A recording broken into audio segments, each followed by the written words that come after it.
Salut à tous, j'espère que vous allez bien, c'est Romain et on se retrouve aujourd'hui pour la vidéo ultime de ce mercato hivernal parisien. La prochaine concernera son grand bilan du coup, s'il y en a un à faire, et on aura demain le débrief du match contre Montpellier. Mais en attendant, nous sommes le mardi 31 janvier, il est 21h40 très exactement à l'heure où j'enregistre cette vidéo. Rien n'est officiel pour le PSG, mais j'allume la caméra parce qu'il y a une tendance très claire qui est en train de se dessiner, à savoir qu'une seule arrivée, la signature d'Hakim Ziyech en provenance de Chelsea. Reste à savoir sous quel format. Concernant Milan Skriniar, je commencerai par là. On a eu les médias français et les médias italiens. Un dossier qui commençait à sentir mauvais pour l'Inter déjà à la fin décembre. C'est-à-dire qu'en Italie, on avait déjà des premières rumeurs qui disaient qu'il refusait de prolonger là-bas, qu'il avait une offre supérieure à celle de l'Inter. Et au final, il y a une dizaine de jours, on a appris que cette offre était celle du PSG et qu'il signera cet été. Pas de problème. Depuis, il y a eu la possibilité de le signer cet hiver. Dans un premier temps, le PSG n'était pas très chaud. Et visiblement, on a fait une première proposition samedi soir qui était de 8 millions d'euros plus 2 à 3 de bonus en fonction des sources. Là, ça diffère. Et si on en croit certains médias italiens, mais aussi, par exemple, Gaulle, médias français, on n'a pas fait d'offre depuis cette offre samedi soir. Voilà. Les médias italiens annonçaient donc il y a plus de 24 heures dès lundi soir que le dossier était bouclé, que Skriniar viendrait cet été au PSG, c'était signé, mais pas cet hiver. Et aujourd'hui, on a eu les médias français qui se sont du coup fait humilier en beauté par les Italiens parce que, par exemple, Loïc Tandy, toute la journée, nous ont dit optimisme au sein du PSG, ça va négocier fort, l'Inter cherche son remplaçant, et même à 19h, ça continuait à nous rabâcher les mêmes choses. Alors que, on va se rendre à l'évidence, les gars, ça fait depuis juin dernier qu'on est dessus, qu'on négocie tous les jours, c'est d'un ridicule d'ailleurs, et on pense qu'on va le faire comme ça, à 19h, le mardi 31 janvier 2023. Et bien au final, c'est pas ce qui est arrivé. Les médias français se sont fait humilier, à vouloir se faire les porte-paroles des dirigeants parisiens. D'ailleurs, on peut aussi noter la démagogie de nos dirigeants, hein, Nasser Campos, qui faisait évidemment filtrer cette espèce d'optimisme qui n'était pas du tout réaliste, bien évidemment. Remarque, Nasser, ça doit lui faire très mal à ses honneurs de s'être pris devant en l'espace de 5 mois par le propriétaire chinois de l'Inter, qui n'a pas un rond, qui est fauché. Ça doit faire très mal à l'ego de Nasser, même si cet été, Skriniar est là. Donc, contrat de 4 ans, c'est signé jusqu'en 2027. C'est pas mal, c'est pas 5 ans. Je reprochais dans mes dernières vidéos au club de faire des contrats trop longs. Là, il aura 28 ans, il va donc signer jusqu'à ses 32 ans. C'est pas trop mal. Salaire de 9 millions, donc 3 millions de plus que celui qui a été proposé par l'Inter, et je crois qu'il triplera son salaire par rapport à celui qu'il a actuellement là-bas. Les primes, évidemment, il faut les compter. Je pense que ce sera un peu moins de 20 millions d'euros en comptant celles de Skriniar et les commissions pour ses agents. Donc voilà. Après, pour tout ce qui est les questions de profil et tout ça, on se les posera au mois de juin. J'aimerais juste noter quelque chose que j'ai pas dit dans toutes mes autres vidéos.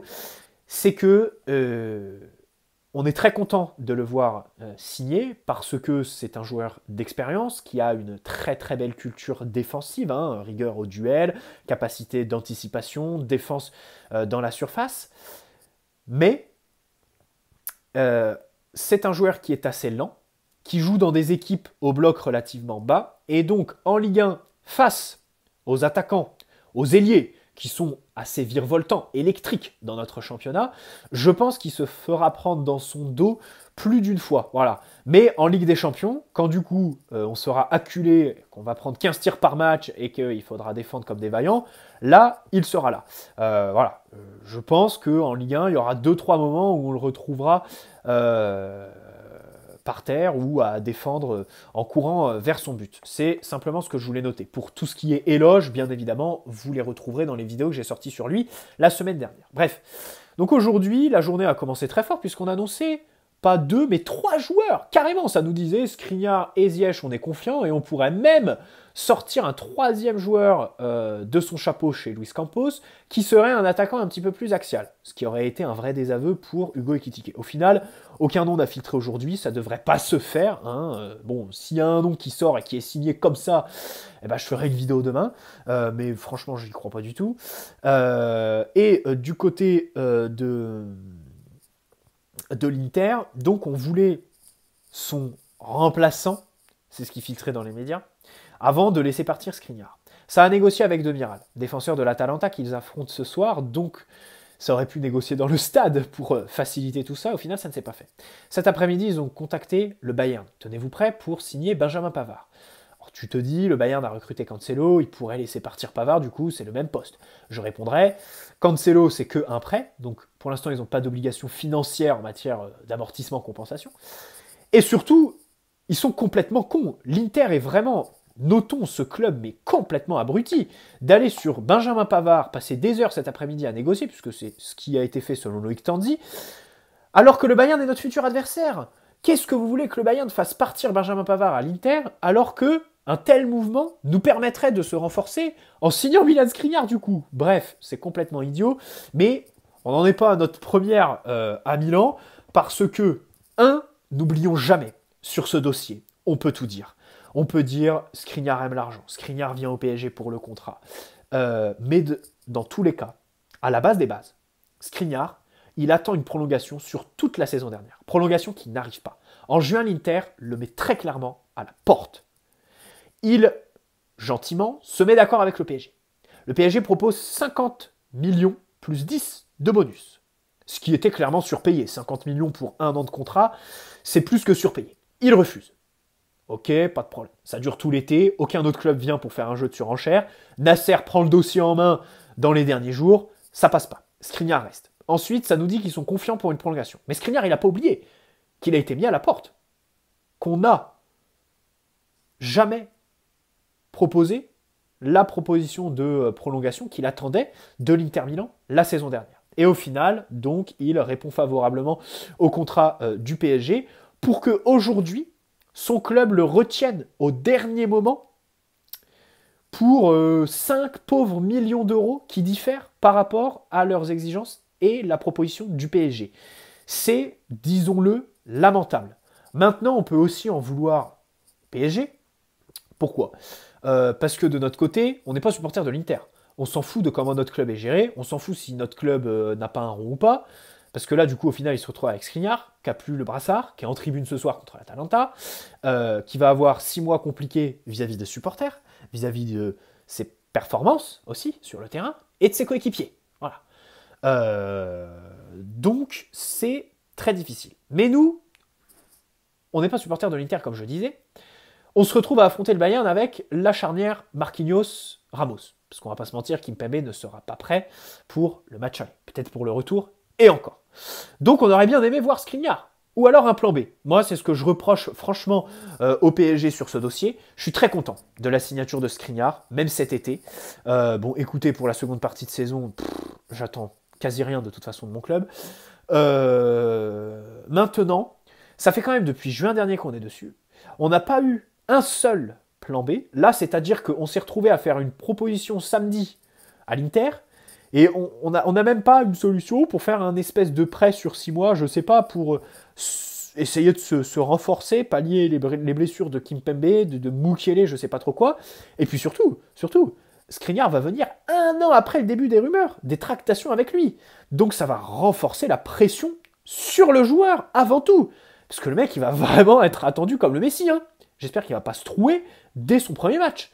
Parce que là, on a attendu 1 an, il va falloir que ça en vaille la peine. Hein. Parce que là, vu comment le dossier a été tourné, fait, ficelé par le PSG, on a l'impression que Skriniar est top défenseur, fait partie des meilleurs du monde. Oui, c'est de la classe mondiale, il a de l'expérience. Mais c'est pas non plus le gratin européen. Hein. Attention tout de même, voilà. Mais dans tous les cas, il sera là l'année prochaine et je suis très content. Bon, Hakim Ziyech, comme je dis là, à l'instant où je parle, tout le monde est à la factory, ses avocats, sa famille, son entourage. Pas lui, visiblement, selon Fabrizio Romano. À voir le format, mais normalement, il devrait signer. Si c'est un prêt de 6 mois, c'est un très bon coup. J'ai donné, évidemment, les points positifs et négatifs dans ma vidéo d'hier. Je vous y ramène. Je la compléterai aujourd'hui par son gelon que je n'ai pas mentionné hier, qui est plutôt très très bon pour renverser sur Mbappé. C'est intéressant. Avoir Ramos axe gauche et Ziyech sur le côté droit, c'est très intéressant pour mettre en valeur et Hakimi sur son côté et Mbappé Nuno de l'autre côté. reprenons le fil de la pensée de Galtier et Luis Campos. Oui, Ziyech n'est pas le profil explosif, percutant qui prend la profondeur. Ça, on peut le regretter. Oui, il a 29 ans. C'est pour ça que, en matière d'options d'achat et de transfert sec, j'ose espérer que si c'est ça, c'est pas plus de 20 millions d'euros d'indemnité de transfert. Et que l'option d'achat n'est pas obligatoire. Voilà. C'est une option d'achat optionnelle avec une grosse marge de manœuvre pour nous. C'est vraiment ce que j'espère. Si on le recrute définitivement là, on le boucle en 24 heures, en fin de mercato, ça a tout du panic buy. On fait une vraie plus-value par rapport à Pablo Sarabia, c'est évident. Maintenant, la plus-value, c'était facile de la faire parce que trouver plus fort que Sarabia, c'est quand même pas compliqué. Et la plus-value, elle existe aussi sur la masse salariale. Parce qu'avec Ziyech, tu as un salaire qui est quand même 2 fois plus important, si ce n'est plus, que celui de Pablo Sarabia. Mais, reprenons le fil de la pensée de Galtier. Je pense que le parti pris de l'attaquant virevoltant, ça les intéresse pas beaucoup. Eux, ce qu'ils veulent, c'est l'équilibre. Et du coup, même si Campos parlait de superposition, qu'il ne voulait pas en faire dans l'effectif, mais là, Hakim Ziyech, c'est typiquement de la superposition. Parce que c'est un remplaçant numérique à Messi, ce que Carlos Soler était censé être au mois de septembre. Rappelez-vous ses entrées. Il entrait à la place de Neymar, à la place de Messi, dans le même rôle qu'eux. Aujourd'hui, on s'est rendu compte que Carlos Soler était incapable de faire ça. Donc, il a un autre rôle. Vous pouvez déjà imaginer qu'il sera au loft. Si c'est pas cet été, c'est l'été prochain. Et du coup, Hakim Ziyech vient pour d'abord ce rôle qu'avait Carlos Soler en septembre. Et pourquoi pas, mais moi j'y crois pas, pour être milieu droit du 4-4 de Aplat qu'on voit depuis quelques matchs. Mais franchement, j'y crois pas du tout. Ziyech, Neymar, Messi, Mbappé, je suis désolé, ça ressemble à rien. Je milite absolument contre, je m'y oppose fermement.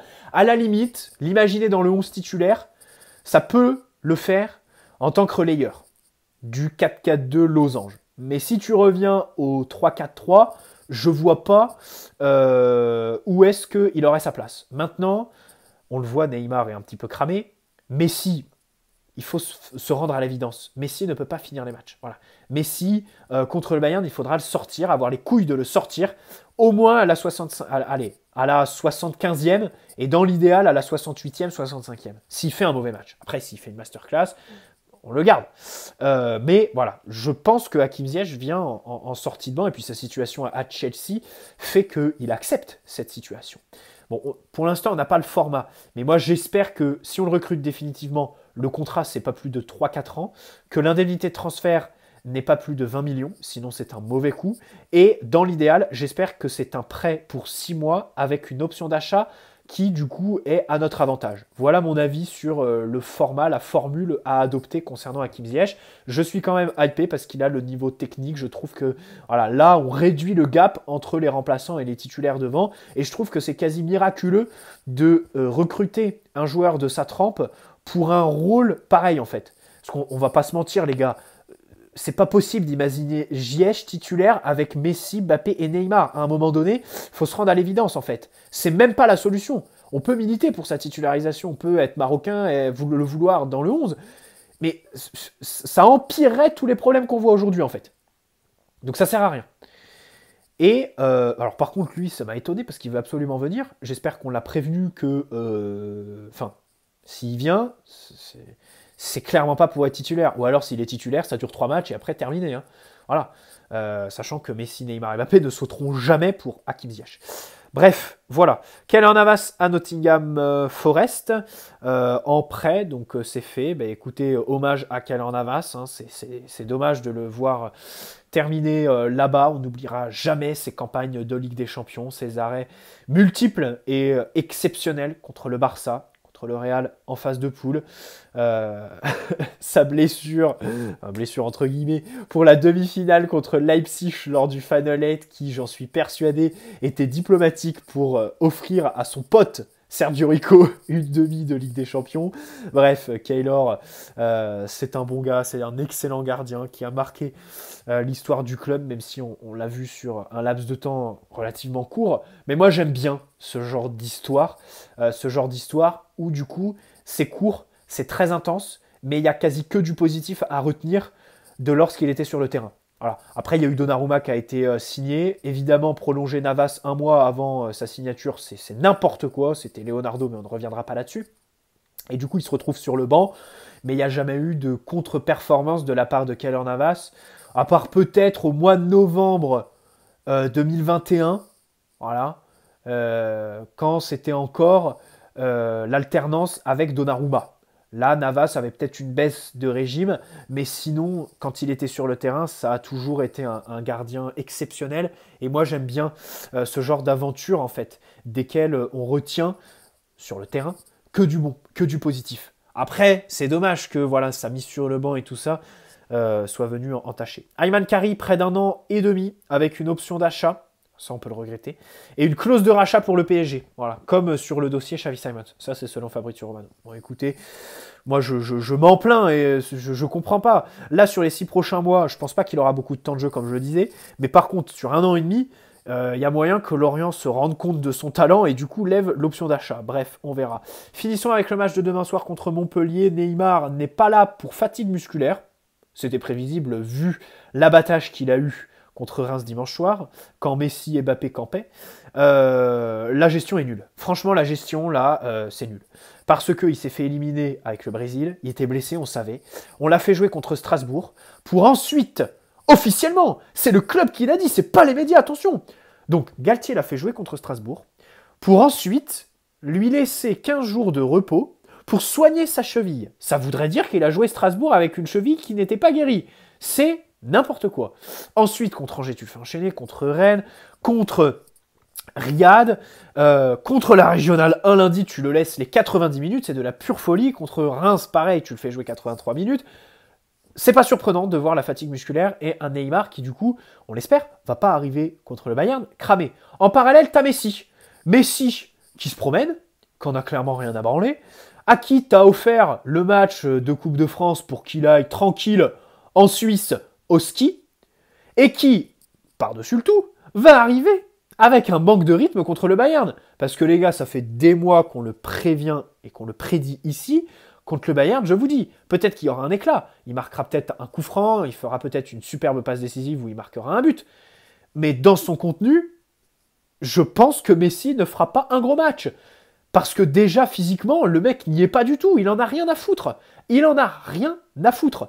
Voilà, donc d'un côté, tu as Neymar qui est cramé, Messi qui est à court de forme, et une gestion qui est quand même un petit peu à revoir. Bon, Verratti est suspendu, du coup, pour demain, je pense qu'il faut partir avec le 4-4 de Losange, Donnarumma, Hakimi, Ramos, Marquinhos, Nuno Mendes.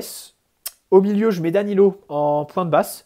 Renato, parce que sans Neymar et Verratti, ça va être compliqué de porter le ballon, d'apporter de la verticalité, de faire des différences et créer des déséquilibres. Malgré son entrée plus que moyenne contre Reims, Renato, bon, vous me direz tout le monde a été plutôt moyen chez les entrants, hein, Warren et Danilo aussi, je le titularise Renato. Vitinha à leur côté, parce que Vitinha contre Reims, je ne l'ai pas souligné, mais j'ai bien aimé les récupérations hautes qu'il a fait, et par moments, il a fait des passes avec de la personnalité vers l'avant. Donc, c'est pas trop mal. Voilà. Il n'a pas non plus fait un mauvais match contre Reims. Même si c'est celui qui paye notre première mi-temps absolument atroce puisqu'il sort pour Marco Verratti. Et puis devant, je mets Messi, Mbappé et Ekitike. Ekitike, qu'on n'a pas vu dimanche, qui sort d'un match scandaleux en Coupe de France. Et franchement, contre la Régionale 1, c'était catastrophique. Le match de Ekitike, c'était absolument atroce. Bref, donc demain, j'espère qu'il va faire un gros match parce que là, concrètement, on a bouclé un mercato. On a toujours les mêmes besoins. Hein. Pour cet été, on a toujours besoin de l'ailier virevoltant, du neuf pivot que Campos veut depuis sa signature. Bon, le défenseur central, c'est bouclé. Et encore, je pense qu'on va pas prolonger Ramos si on fait Skriniar. Mais de l'autre côté, tu vas avoir Kimpembe qui va peut-être demander un départ, qui sait, et qui du coup pourrait demander un autre recrutement. Bref, on n'y est pas encore, bien évidemment. Bonne soirée à tous, bonne fin de mercato. On se retrouve demain pour le débrief. Peut-être qu'avant, je ferai une vidéo bilan du mercato ou présentation s'il y a une autre recrue, mais je pense que là, dans cette vidéo, j'ai fait le tour. Il n'y aura rien de nouveau. Bref, ciao les amis, bonne soirée, bonne nuit à la Team Notif et bonne seconde partie de semaine à ceux qui regarderont plus tard.